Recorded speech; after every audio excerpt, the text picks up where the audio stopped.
और इस रिपोर्ट के विच उन्होंने ये कहा कि ये जड़ा पार्ट है ऑन वैनसडे OHCHR ਜਦੋਂ ਅਸੀਂ ਇਸ ਬॉडी ਨੂੰ ਦੇਖਦੇ ਹਾਂ ਕਿ ਉਹਨਾਂ ਨੇ mister Robert Colville accused government and security forces in Jammu and Kashmir of a wider crackdown on civil society actors। Civilians ਨੂੰ ਇੱਕ ਪਾਸੇ ਕੌਣ ਮਾਰ ਰਿਹਾ ਪਤਾ ਨਹੀਂ, ਪਰ ਜਿਹੜੇ ਫੌਜ ਕਰ ਰਹੀ ਆ ਉਹਦੇ 'ਚ ਵੀ ਸਿਵਲੀਅਨ ਮਾਰੇ ਜਾ ਰਹੇ ਨੇ। ਇਸ ਰਿਪੋਰਟ 'ਚ ਉਹਨਾਂ ਨੇ ਕਿਤੇ ਵੀ ਉਹਨੂੰ ਇੰਡੀਆ ਦੀ ਮਲਕੀਅਤ ਨਹੀਂ ਕਿਹਾ ਕਸ਼ਮੀਰ ਨੂੰ ਉਹਨਾਂ ਨੇ, ਕਿਉਂਕਿ ਟਰਮ ਹੀ ਇਹ ਹੈ UN ਦੇ ਵਿੱਚ ਇਹ ਕੇਸ ਹੈ, ਪਲੇਬਸਾਈਡ ਦਾ ਫੈਸਲਾ ਉਹਨਾਂ ਨੇ ਇੰਡੀਅਨ ਐਡਮਿਨਿਸਟਰਡ ਕਸ਼ਮੀਰ ਕਿਹਾ। The use of sweeping counter terrorism measures risks leading to further human rights violations and deepening discontent. Terror incidents dipped in Jammu and Kashmir post abrogation of Article 370 government। और जम्मू कश्मीर ਦੇ ਵਿੱਚ ਜਿਹੜੀ main ਮਸਜਿਦ ਹੈ श्रीनगर जामा मस्जिद ਉਹਨੂੰ ਫੇਰ ਕਿਉਂਕਿ ਜੁਮੇ ਦੀ ਨਮਾਜ਼ ਇੰਪੋਰਟੈਂਟ ਹੁੰਦੀ ਹੈ, ਹਿਸਟੋਰੀਕਲ ਮਸਜਿਦ ਹੈ, ਉਹਨੂੰ ਅਜੇ ਤੱਕ ਵੀ ਖੋਲ ਨਹੀਂ ਰਹੇ, ਫਿਰ ਬੰਦ ਕਰ ਦਿੱਤਾ। ਔਰ ਇਹ ਦਰਸ਼ਕੋ ਬ੍ਰੇਕ ਤੋਂ ਬਾਅਦ ਆਪਾਂ ਤੁਹਾਨੂੰ ਸਭ ਨੂੰ ਜੀ ਆਇਆਂ ਕਹਿੰਦੇ ਹਾਂ। ਸੋ ਹੁਣ ਆਪਾਂ ਗੱਲਬਾਤ ਕਰਾਂਗੇ ਕਿ ਯੂਨਾਈਟਿਡ ਨੇਸ਼ਨਸ ਦੀ ਹਿਊਮਨ ਰਾਈਟਸ ਸੰਸਥਾ ਨੇ ਕਸ਼ਮੀਰ ਵਿੱਚ ਭਾਰਤੀ ਫੌਜ ਵੱਲੋਂ ਕੀਤੇ ਜਾ ਰਹੇ ਜ਼ੁਲਮਾਂ ਦਾ ਨੋਟਿਸ ਲੈਂਦਿਆਂ ਭਾਰਤ ਦੇ ਖਿਲਾਫ ਤਿੱਖੀ ਟਿੱਪਣੀ ਕੀਤੀ ਹੈ ਔਰ UN ਬੋਡੀ ਦੀ ਇਸ ਸਟੇਟਮੈਂਟ ਦਾ ਭਾਰਤ ਨੇ ਤਿੱਖਾ ਵਿਰੋਧ ਕੀਤਾ ਹੈ। ਸੋ ਇਸ ਬਾਰੇ ਆਪਾਂ ਗੱਲਬਾਤ ਕਰਨ ਜਾ ਰਹੇ ਹਾਂ। ਸੋ ਅਸੀਂ ਚਾਹਾਂਗੇ ਕਿ ਤੁਸੀਂ ਸਾਨੂੰ ਇਸੇ ਤਰ੍ਹਾਂ ਬਣੇ ਰਹਿਣਾ, ਦੇਖਣ ਸੁਣਨੇ ਜਾਂ ਲਿਖਣ ਲਈ ਤੁਹਾਡਾ ਸਭ ਦਾ ਬਹੁਤ ਬਹੁਤ ਧੰਨਵਾਦ ਜੀ। ਡਾਕਟਰ ਸਾਹਿਬ ਕੀ ਕਹਿਣਾ ਚਾਹੋਗੇ? देखो, पाकिस्तान अपने अंदरूनी फाइनैंशियल और दूसरे क्राइसिस फसिया होया है। जड़ियाँ डिवेलपमेंट्स UN लैवल ते हो रही हैं, मैं पाकिस्तानी मीडिया जिन्ना मॉनीटर करदा है ਉਹਦੇ 'ਚ ਮੈਨੂੰ ਇਹ ਕਦੇ ਨਜ਼ਰ ਨਹੀਂ ਆਉਂਦਾ ਕਿ ਭਾਈ ਉਹ ਇਹਨਾਂ ਪ੍ਰਾਪਤੀਆਂ ਨੂੰ ਦੱਸ ਰਹੇ ਹੋਣ ਆਪਣੇ ਲੋਕਾਂ ਨੂੰ ਔਰ ਇਹ ਆਸ ਵੀ ਵੱਝੇ ਕਿ ਵੀ internationally no matter India within Jammu Kashmir ਫੌਜ ਰੱਖ ਕੇ ਉੱਥੇ ਰੋਜ਼ਾਨਾ ਐਨਕਾਊਂਟਰਸ ਦੀਆਂ ਖਬਰਾਂ ਹੁੰਦੀਆਂ ਨੇ, ਜਿਹਦਾ ਮਤਲਬ ਅਸੀਂ ਤਾਂ ਪੰਜਾਬ ਦਾ 1984 ਤੋਂ 1995 ਤੱਕ ਦਾ ਦੌਰ ਦੇਖਿਆ ਹੋਇਆ। ਜਦੋਂ ਮੈਂ ਐਨਕਾਊਂਟਰ ਲਫ਼ਜ਼ ਪੜ੍ਹਦਾ ਤਾਂ ਮੈਨੂੰ ਯਾਦ ਆ ਰਿਹਾ ਹੁੰਦਾ ਕਿ ਕਿਸੇ ਮਾਪਿਓ ਦੇ ਸਾਹਮਣੇ ਉਹਦੇ ਪੁੱਤਰ ਨੂੰ ਡਰੈਗ ਕਰਕੇ ਕਿਸੇ ਘਰ ਵਾਲੀ ਦੇ ਸਾਹਮਣੇ ਉਹਦੇ ਹਸਬੈਂਡ ਨੂੰ ਲੈ ਗਏ ਔਰ ਅਗਲੇ ਦਿਨ ਉਸ ਦੀ ਲਾਸ਼ ਜਿਹੜੀ ਹੈ ਉਸ ਨੂੰ ਗੋਲੀਆਂ ਨਾਲ ਵਿੰਨ ਕੇ ਉਹ ਵੀ ਮਾਪਿਓ ਨੂੰ ਨਹੀਂ ਦਿੱਤੀ ਗਈ, ਉਹ ਵੀ ਪੈਸੇ ਬਰਾਮਦ ਕਰਕੇ कि भाई और ये होया कि जी फलानी थां खतरनाक मुकाबले च मारे गए। लेकिन इस सारे दे चलदे असीं समझदे हैं भावें यूनाइटेड नेशनस की गल करदे हैं, असीं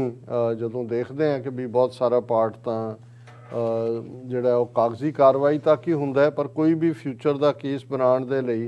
ये जरूरी हुंदा है कि भी यूनाइटेड नेशनस की ह्यूमन राइट्स बॉडी अपना काम करती रहिंदी है और उहदे जिहड़ी ह्यूमन राइट्स की मेन बॉडी है उन्होंने इस दे उत्ते 2-3 खबरां तुसी डिटेल च ईवन अल जजीरा ने भी ये कहा कि United Nations call for release of human rights defender Khurram Parvez. असी ये अवार्ड विनिंग भी रहा है और इंटरनेशनल पर्सनैलिटी है और किवें खुरम परवेज़ नूं दहशतगर्दी के खाते च पा के गिरफ्तार करके टॉर्चर किया जा रहा है। पर अज जिहड़ी UN ह्यूमन राइट्स एजेंसी की रिपोर्ट है उहदे च उन्होंने पिछले दिनों हैदरपुरा एनकाउंटर बड़ा इन्होंने लंबी चौड़ी खबर बनाई सी, फिर सामने आया कि बई वो तो घरों फड़ के ही मारे हुए ने। सो यूनाइटेड नेशनस ने इसका दोनों ही खबरों का नोटिस लैंदियां रिपोर्ट जारी की गई है और उहदे च उन्होंने इंडिया नूं ब्लेम किया कि परवेज़ खुरम की अरैसट लई भी और हैदरपुरा एनकाउंटर लई भी। और इस रिपोर्ट के विच उन्होंने ये कहा कि ये जड़ा पार्ट है ऑन वैनसडे OHCHR ਜਦੋਂ ਅਸੀਂ ਇਸ ਬॉडी ਨੂੰ ਦੇਖਦੇ ਹਾਂ ਕਿ ਉਹਨਾਂ ਨੇ mister Robert Colville accused government and security forces in Jammu and Kashmir of a wider crackdown on civil society actors ਕਿ ਵੀ ਤੁਸੀਂ ਸਿਵਲ ਸੁਸਾਇਟੀ ਦੇ ਲੋਕਾਂ ਨੂੰ ਫੜ ਕੇ ਉਹਨਾਂ ਦੇ ਉੱਤੇ ਝੂਠੇ ਕੇਸ ਪਾ ਕੇ ਦਹਿਸ਼ਤਗਰਦੀ ਸੈਡੀਸ਼ਨ ਔਰ ਦੂਸਰਾ ਕਰ ਰਹੇ।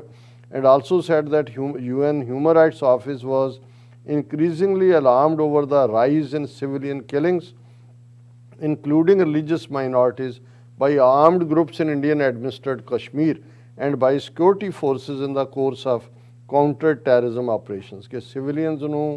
ਇੱਕ ਪਾਸੇ ਕੌਣ ਮਾਰ ਰਿਹਾ ਪਤਾ ਨਹੀਂ, ਪਰ ਜਿਹੜੇ ਫੌਜ ਕਰ ਰਹੀ ਆ ਉਹਦੇ 'ਚ ਵੀ ਸਿਵਲੀਅਨ ਮਾਰੇ ਜਾ ਰਹੇ ਨੇ। ਔਰ ਇਹਦੇ 'ਚ ਅਹਿਮੀਅਤ ਵਾਲੀ ਗੱਲ ਇਹ ਵੀ ਹੈ ਕਿ ਇਸ ਰਿਪੋਰਟ 'ਚ ਉਹਨਾਂ ਨੇ ਕਿਤੇ ਵੀ ਉਹਨੂੰ ਇੰਡੀਆ ਦੀ ਮਲਕੀਅਤ ਨਹੀਂ ਕਿਹਾ ਕਸ਼ਮੀਰ ਨੂੰ ਉਹਨਾਂ ਨੇ, ਕਿਉਂਕਿ ਟਰਮ ਹੀ ਇਹ ਹੈ UN ਦੇ ਵਿੱਚ ਇਹ ਕੇਸ ਹੈ, ਪਲੇਬਿਸਾਈਡ ਦਾ ਫੈਸਲਾ ਉਹਨਾਂ ਨੇ ਇੰਡੀਅਨ ਐਡਮਿਨਿਸਟਰਡ ਕਸ਼ਮੀਰ ਕਿਹਾ ਔਰ ਉਹਨਾਂ ਨੇ ਕਿਹਾ mister Colville called for prompt investigation and allowing families to mourn their loved ones and seek justice in a reference to the Haidarpura incident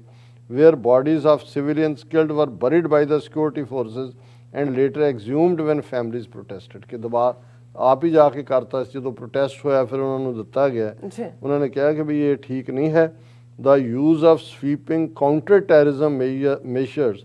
risks leading to further human rights violations and deepening discontent ਕਿ ਇਹ ਜੋ ਫੌਜਾਂ ਉੱਥੇ ਫੌਜ India ਦੀ ਕਰ ਰਹੀ ਹੈ ਇਹ ਅੱਗੋਂ ਇਨਸਾਨੀ ਹਕੂਕਾਂ ਦੀ ਖਿਲਾਫ ਵਰਜ਼ੀ ਹੈ ਔਰ ਇਹ ਸਾਰੀ ਡਿਸਕੰਟੈਂਟ ਨੂੰ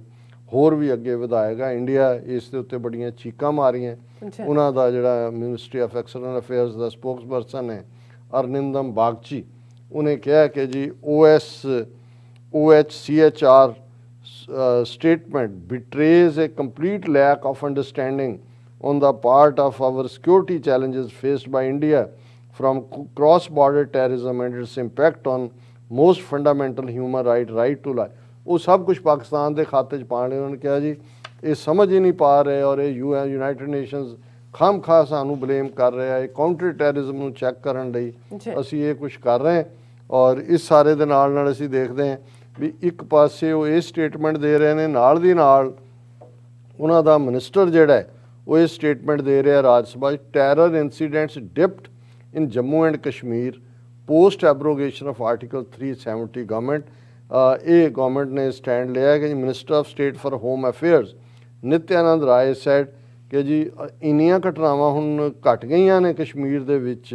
ਕਿ ਹੁਣ ਅਸੀਂ ਸਮਝਦੇ ਹਾਂ ਵੀ ਹਾਲਾਤ ਨਾਰਮਲ ਵਰਗੇ ਨੇ ਹੁਣ ਯੂਨਾਈਟਿਡ ਨੇਸ਼ਨਸ ਦੀ ਰਿਪੋਰਟ ਦੱਸ ਰਹੀ ਹੈ ਉੱਥੇ ਕੀ ਚੱਲ ਰਿਹਾ ਹੈ ਔਰ ਜੰਮੂ ਕਸ਼ਮੀਰ ਦੇ ਵਿੱਚ ਜਿਹੜੀ ਮੇਨ ਮਸਜਿਦ ਹੈ ਸ੍ਰੀਨਗਰ ਜਾਮਾ ਮਸਜਿਦ ਉਹਨੂੰ ਫੇਰ ਕਿਉਂਕਿ ਜੁਮੇ ਦੀ ਨਮਾਜ਼ ਇੰਪੋਰਟੈਂਟ ਹੁੰਦੀ ਹੈ ਹਿਸਟੋਰੀਕਲ ਮਸਜਿਦ ਹੈ ਉਹਨੂੰ ਅਜੇ ਤੱਕ ਵੀ ਖੋਲ ਨਹੀਂ ਰਹੇ ਫਿਰ ਬੰਦ ਕਰ ਦਿੱਤਾ ਔਰ ਇਹ ਇਹਨਾਂ ਦੇ ਮੀਡੀਆ ਦੀ ਖਬਰ ਹੀ ਹੈ ਜੇ ਕਿ ਗਵਰਨਮੈਂਟ ਕੀਪਿੰਗ ਦਾ ਜਾਮੀਆ ਮਸਜਿਦ ਕਲੋਜ਼ਡ ਨੈਫੇਰੀਅਸ ਕਿ ਇਹ ਬਹੁਤ ਮਾੜਾ ਘਟੀਆ ਕੰਮ ਹੈ ਔਰ ਇਹ ਉਹਨਾਂ ਦੀ ਕਸ਼ਮੀਰ ਦੇ ਵਿੱਚ ਮਜ਼ਹਬੀ ਜਮਾਤਾਂ ਦੀ organization ਹੈ ਅੰਜੁਮਨ ਔਕਾਫ ਜਾਮੀਆ ਮਸਜਿਦ the body that looks after the historic Srinagar mosque protested against the decision of Jammu and Kashmir administration to disallow weekly congregational prayers there on Friday. ਜੇ ਹਾਲਾਤ ਨਾਰਮਲ ਨੇ ਤੁਹਾਡੇ ਮਿਨਿਸਟਰ ਦੇ ਕਹਿਣ ਮੁਤਾਬਕ UN ਦੀ ਰਿਪੋਰਟ ਤੇ ਤੁਹਾਡੀ ਗਵਰਨਮੈਂਟ ਪਿੱਟ ਰਹੀ ਹੈ ਕਿ ਜੀ ਨਹੀਂ ਇਹ ਤਾਂ ਖਾਮਖਾ ਇੰਡੀਆ ਨੂੰ ਕਰ ਰਹੇ ਨੇ ਫਿਰ ਤੁਸੀਂ ਮਜ਼ਹਬੀ ਹੱਕ ਜਾਮੀਆ ਜਿਹੜੀ ਮਸਜਿਦ ਹੈ ਉਹਨੂੰ ਕਿਉਂ ਬੰਦ ਕੀਤਾ ਹੋਇਆ ਹੈ once again today men women and elderly people who came from various parts of the valley were deprived of offering Friday prayers at the Jamia Masjid Srinagar ਦਾ ਅੰਜੁਮ ਹੈ ਉਹਨਾਂ ਨੇ ਕਿਹਾ ਜੀ ਦੂਰ ਦਰਾਡਿਓਂ ਜਿਹੜੇ ਬਜ਼ੁਰਗ ਬੀਬੀਆਂ ਬੱਚੇ ਆਏ ਐਲਡਰਲੀ ਲੋਕ ਉਹਨਾਂ ਨੂੰ ਵਾਪਸ ਮੋੜ ਦਿੱਤਾ ਗਿਆ ਉਹਨਾਂ ਨੇ ਕਿਹਾ ਕਿ ਵੀ ਇਹ 43rd time it claimed mosque was shut down for the weekly Friday prayers for the 43rd time this year ਹੁਣ ਆਲਰੇਡੀ ਅਜੇ ਸਾਲ ਦੇ ਵਿੱਚ ਦਸੰਬਰ ਤਾਂ ਮੁੱਕਣ ਵਾਲਾ ਹੈ 52 ਹਫ਼ਤੇ ਹੁੰਦੇ ਨੇ 52 ਹੀ ਫਰਾਈਡੇ ਨੇ ਜਿਹੜੇ ਜੁਮੇ ਨੇ ਔਰ 43 ਵਾਰ ਇਹਦਾ ਮਤਲਬ ਕਿ ਇਹ ਸਾਰਾ ਹੀ 2021 ਚ ਉਹਨਾਂ ਨੂੰ ਇਹ ਹੱਕ ਹੀ ਨਹੀਂ ਦਿੱਤਾ ਗਿਆ ਕਿ ਭਾਈ ਉਹ ਜਿਹੜਾ ਆਪਣੀ ਨਮਾਜ਼ ਅਦਾ ਕਰ ਸਕਣ ਔਰ ਇਸ ਸਾਰੇ ਦੇ ਚੱਲਦੇ ਆ ਜਦੋਂ ਸਟੇਟਹੁੱਡ ਦੀ ਗੱਲ ਹੁੰਦੀ ਹੈ ਬੀਜੇਪੀ ਕਹਿੰਦੀ ਹੈ statehood to Jammu and Kashmir after selective killings and ਮੰਨ ਵੀ ਰਹੇ ਨੇ ਕਿਲਿੰਗਸ ਹੋ ਰਹੀਆਂ ਮਸੀਤ ਵੀ ਬੰਦ ਕੀਤੀ ਹੈ UN ਦੀ ਰਿਪੋਰਟ ਵੀ ਦੱਸ ਰਹੀ ਹੈ ਵੀ ਉੱਥੇ ਕੀ ਚੱਲ ਰਿਹਾ ਲੇਕਿਨ ਇਨ ਦਾ ਐਂਡ ਆਫ ਦਾ ਡੇ ਜਦੋਂ ਤੁਸੀਂ ਇਹ ਕਹਿੰਦੇ ਹੋ ਕਿ ਜਦੋਂ ਇੱਕ ਤਾਕਤ ਦੇ ਨਸ਼ੇ 'ਚ ਅੰਨੀ ਹੁੰਦੀ ਹੈ ਤੇ ਉਹਨੂੰ ਨਜ਼ਰ ਨਹੀਂ ਆ ਰਿਹਾ ਹੁੰਦਾ ਵੀ ਥੱਲੇ ਕੀ ਵਾਪਰ ਰਿਹਾ ਔਰ ਇਸ ਵੇਲੇ ਜੰਮੂ ਕਸ਼ਮੀਰ ਦੇ ਲੋਕ ਲਗਭਗ ਜੇ ਉਹਨਾਂ ਨੂੰ ਕਹਿਣਾ ਹੋਵੇ ਕਿ ਖੁੱਲੀ ਜੇਲ੍ਹ 'ਚ ਨੇ ਔਰ ਜ਼ੁਲਮ ਦਾ ਸ਼ਿਕਾਰ ਨੇ ਔਰ ਖਾਸ ਤੌਰ 'ਤੇ 5 ਅਗਸਤ 2019 ਤੋਂ ਲੈ ਕੇ ਹੁਣ ਤੱਕ ਆਲਮੋਸਟ 2.5 ਸਾਲ ਤੋਂ ਉਹ ਜਿਸ ਬਹਾਦਰੀ ਦੇ ਨਾਲ ਟਾਕਰਾ ਕਰ ਰਹੇ ਨੇ ਉਹਨਾਂ ਨੂੰ ਸਲਾਮ ਕਰਨਾ ਬਣਦਾ ਬਿਲਕੁਲ ਰਾਜ ਸਾਹਿਬ ਤੁਹਾਡਾ ਬਹੁਤ ਬਹੁਤ ਸ਼ੁਕਰੀਆ ਸਾਥ ਲੈਣੇ ਬ੍ਰੇਕ ਵਿਊਅਰਸ ਤੁਸੀਂ ਸਾਨੂੰ ਇਸੇ ਤਰ੍ਹਾਂ ਬਣੇ ਰਹਿਣਾ ਮਿਲਦੇ ਹਾਂ ਛੋਟੇ ਜਿਹੇ ਵਕਫੇ ਤੋਂ ਬਾਅਦ